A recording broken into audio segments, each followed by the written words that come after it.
Allah cəmi şəhidlərimizi rəhmət eləsin. Bugün Biləsuvar rayonunun Nəsimi kəndində 2-ci Qarabağ müharibəsi dövründə şəhadətə qovuşmuş vətən uğrunda şəhid İbadlı Ruslan Sakitoğlu'nun ocağındayıq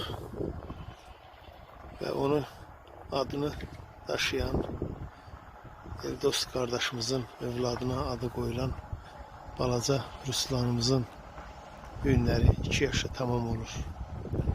Və biz də milli qəhrəmanın adını yaşadan Mübarizlər Cəmiyyəti olaraq həm də mənim xalam nəvəsi olaraq bu günləri bu ailəni ziyarət etməyə özümüzə borc bildik. Allah rəhmət eləsin cəmi şəhidlərimizə.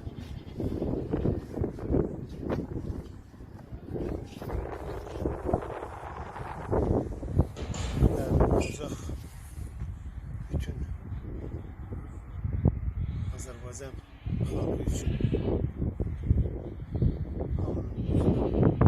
açıqdır. Çünki bura bir ocaqdır. Biz boynumuza düşən missiyanı həmişə həyata keçirməyə özümüzə borc veririk. Allah Sakit qardaşımıza da can sağlığı versin. Ruslanımız həmsinin adına layiq övlad kimi yetişəcək, buna heç bir şübhə yoxdur. Çünki o bir qəhrəman idi və qəlblərdə daim yaşayacaq. Allah rəhmət eləsin. Allah rəhmət eləsin cəmi şəhidlərimizi. Bəli, bir daha qeyd edeyim. Biz Sakit qardaşımızın ocağındayıq, bir qəhrəman atasının. Allah rəhmət eləsin şəhidlərimizi və İbadlı Ruslan da tarixdə bir qəhrəman kimi öz adını yazdı. Bugün qeyd edeyim, onun adını daşıyan və yaşadan, adı boyu balaca olsa da adı böyük bir Ruslan balamız dünyaya gəlib, bugün onun 2 yaşı tamam olur. Babasına, atasına, əmsinə layiq övlad kimi böyüsün. Allah rəhmət eləsin. Allah köməyiniz olsun, gələn ayaqlarınız var olsun bir daha. Allah cəmi şəhidlərə rəhmət eləsin. Amin. Allah dövlətimizi qorusun. Bəli, bugün bu yerdə düz vurgulardınız. Balaca Ruslan yetişdiririk inşallah. Yəqin ki, Allahın izni ilə elə həmsinə layiq övlad böyüyər. İnşallah. İnşallah. Bu ocağa layiq övlad olar inşallah. Söz yoxdur. İndi hər kəsənin öz yeri var. Amma nə eləmək olar? Ən azından özümüzə yenə də təskinlik tapırıq da, balaca da olsa adı böyüdü siz deyən kimi, düz deyirsiniz. Allah onun da atasını da canı sağ eləsin.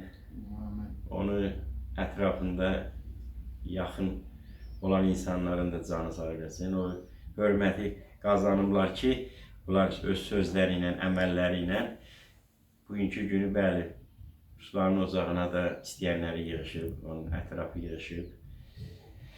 İnşallah Allah gələn günlərimizi xeyirli eləsin, Amin. Ordumuzu qorusun. Bir daha bizim ocağa Allah Taala Bala dağı göstərməsin. Amin. Bala dağı doğrudan çətin məsələdir. Mən Sakit qardaşımız, mən bir şey qeyd edim. Məhz bir çox mən tədbirlərdə milli qəhrəmanın adını yaşadan bir cəmiyyət olaraq iştirak edirəm və Ruslan balamızın həmişə bir sözün nümunə gətirirəm. Nədir o? Müharibənin başlanmasına şükür edən. Bəli, bax belə bir qəhrəmandır bizim Ruslan balamız. Atasına, anasına, qardaşına fərqli olaraq zəng vurub, şükür olsun, müharibə başladı, məndən sarı narahat olmayan. Dediyimiz qəhrəman məhz bu Ruslan Sakitoğlu İbadlıdır. Allah rəhmət eləsin cəmi şəhidlərimizə. Ruhları şad olsun. Allah heç ailə bir daha belə sınırlıq göstərməsin. Amin. Çətindir, çətin. Ha başı Allah'dırsan işlə, güclə, amma dünənki günü o mənim yuxuma girmişdi. Onun körpəlici yuxuma girmişdi. Durdum, evdəkilərə danışdım. Qonşuda Pəyvala müəllim var. Tanıyarsan. O bir dəfə həyətdə iş görürmüş, bu da işə gedirmiş, evə gəlmişdi. Görüb müəllim təkəlləşir orada. Sumkasını qoyub orada, gedib ona kömək edib, turba bastırmış, betonu yadı töküb, qayıdıb gəlmişdi evə. Yəni onun vicdanı onu qəbul etmişdi. Müəllim yaşlı adamdır, mənə dərs deyib. İşə 1 saat, 2 saat gec getmişdi. Gedib o müəllimə kömək eləmişdi. Üstü başı yaman gündə. Gəldi təzədən paltarı dəyişdi, qayıtdı işinə. Onu Bəyvala müəllim həmişə deyir. Allah hamd olsun. Yəni o cür o heç vaxtı nəysə gözüm yumub keçməyibdi. Nəysə üstündən. Allah rəhmət eləsin. Allah rəhmət eləsin. Ruslan yəni bu dərəcədə qeyrətli oğlan olub. Yəni o nətər deyim vallahi sözlə istifadə. Uşaqlıqdan texnikaya bağlı insan olubdu. Ya biz minib traktorun birinlə məndən qoymayıb məni sonra minməyə. Yəni istəməyib ki, mən əziyyət çəkim uşaqlığı ilə. Yəni o dərəcədə həm ki özündən bu qol saatında bizim Zakir Həsənov Bəli, bəli. veribdi. Onun da veribdi onu Səngərdə. bəli. Yəni Müdafiə Nazirliyinin şəxsi təşəbbüsü və göstərişi ilə göstərdiyi xidmətə görə mükafatlandırılıb. Allah rəhmət eləsin.